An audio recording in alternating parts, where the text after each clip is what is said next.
Like every other YouTuber at the moment, I've bought myself a GoPro Hero 8 because our lives are so empty and shallow that we have to buy new technology just to feel a little bit of joy.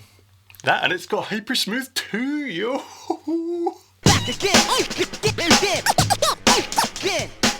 In reality, I got the camera for, well, 3 reasons. It's got Hyper Smooth 2 High, which is a setting of really good stabilization, much better than the old one, but it still only does that little 10% cropping in the sensor. 2, better audio, as the GoPro Hero 8 has a new front-facing microphone, which should be a lot better, and you're probably wondering about all the fuzz on it. If you don't have this, it doesn't matter how good the microphones are, the wind noise will be unbearable for POV stuff. Same as last year, but it's good, it's fast, it's consistent. Just for reference, this is what I've been using on the Hero 7 to try and cut out the wind noise. Call him a teddy. He's so cute, look at him. Oh, he's so fluffy. Number 3, there is no cage on it, so when I'm out filming and I need to quickly switch batteries, I don't have to take the camera out of the cage, put the new battery in, put it back in. So much faff, and if you're riding with anyone that's doing that, you know it is a pain. They do not call me Benji Fafro for nothing. So to test out the new camera, I used this dual mount. I stuck it on a chest mount, took my bike for a ride and had a test. The main things I'm looking at are stabilization and audio. Those are the 2 upgrades I was looking for. So I tried to get all the other settings identical between the cameras, close as I could. Let's have a watch, see if you can tell the difference. I've unlabeled them on this first bit of video, so see if you can tell which is which. There we go. So I wonder if the stabilization's going to work in the dark. Probably not. But we shall see when we check the video. So this is chest mounted, no gimbals or nothing. Both cameras on the closest settings I can get. The 7 is on super view, which gives you a nice wide angle of view, which I really like. But I've got the 8 on the new Hyper Smooth High setting. It should be really stable for this. Chest mounting.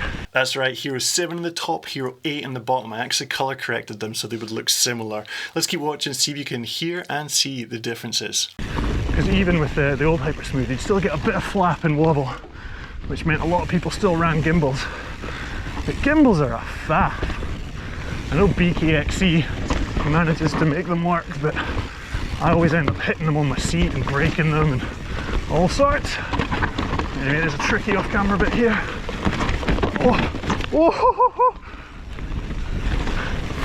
So is the negative of not as wide a field of view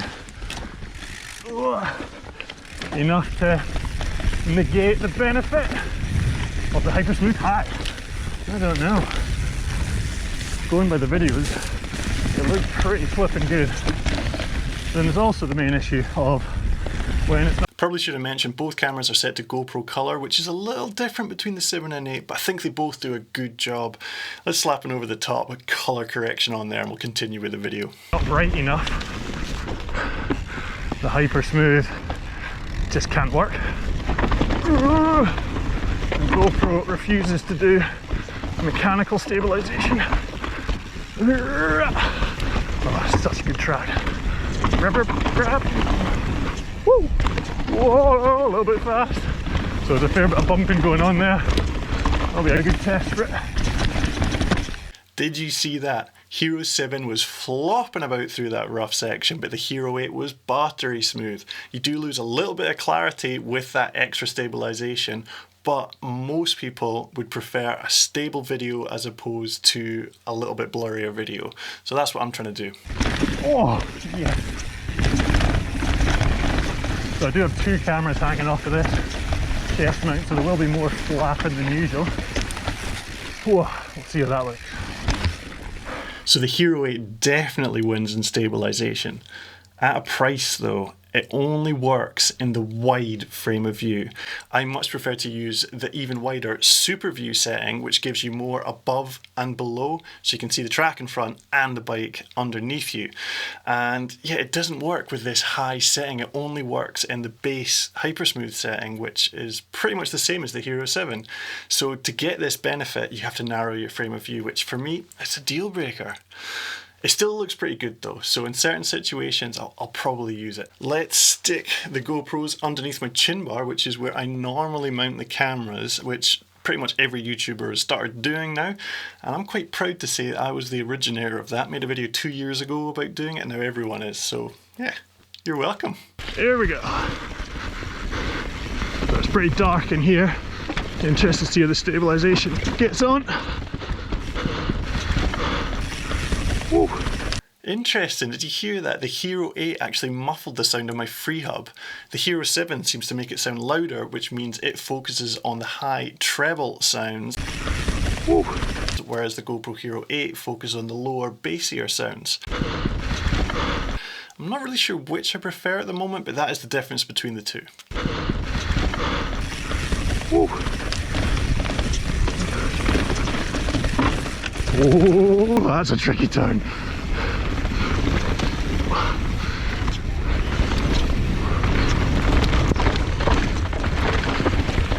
We're up. I'm not noticing a huge difference in the stabilisation because the helmet is already quite steady, so I don't think there's much benefit when head mounting, but let's focus on the wind noise down this next section.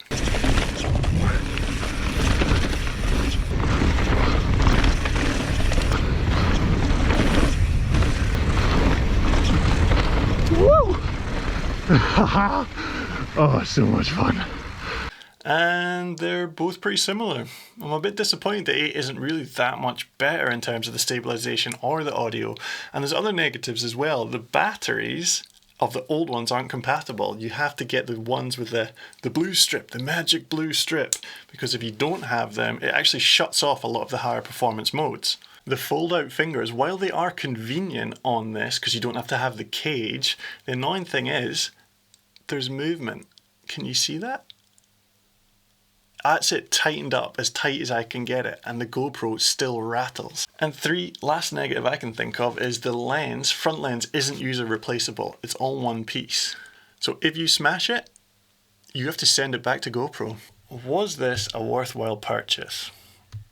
Yes, but not for the reasons you might be expecting. POV stuff mounted to a helmet, Hero 7's going to do the business. If you're going to mount to the chest, it is a little bit better. The thing I'm excited about is 4K and 2.7K 50 frames per second in linear with boost or high stabilization. Using this, you're able to film third-person stuff like other people, and you get really good, really smooth footage. So that's going to be very useful at races and other situations where I want to actually film people.